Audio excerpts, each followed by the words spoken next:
Ang gagawin ko po ngayon na how to convert data from ZTS 320R into CSV file. First, connect downloading cable to PC. Then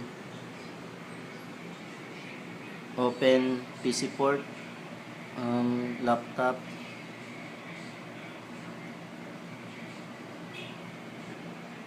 So, na-open na. Then, turn on total station. Press star.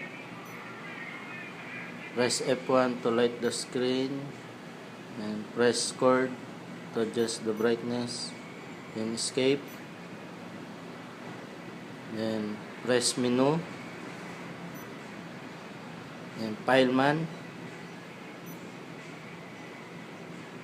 Then press F3 export. Then transmission number 1 export to PC, 2 export to USB, 3 export from mini. So yung pa natin export to PC, press number 1. So export data, send MIA or send coordinate. So unahin natin yung number 1, press 1. So select file name kung ano yung export natin. So enter. So demo, enter. So number 1, press number 1, Sunwing. So baud rate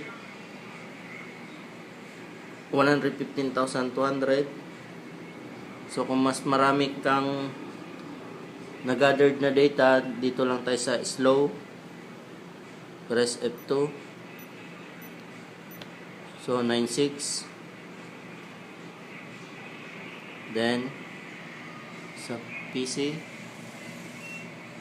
so baud rate ng kung ano yung baud rate ng instrument, ganun din yung baud rate sa PC, 96.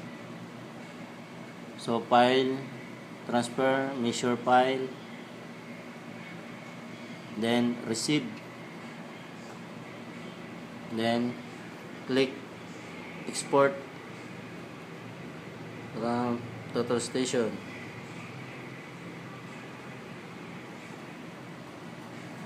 So lumabas na yung data. Yung data niya.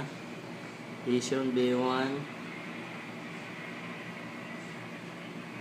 So yan na yun. So convert natin sa CSV file. So output, comma, then export.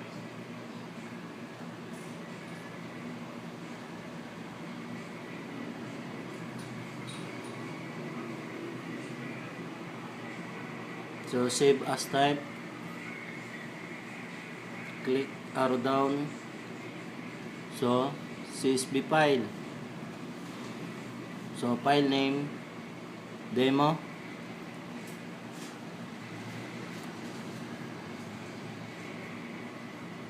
And save in desktop or sa my computer. So sa desktop ko sa isi-save. So save. Are you sure you want to replace the current file? Yes.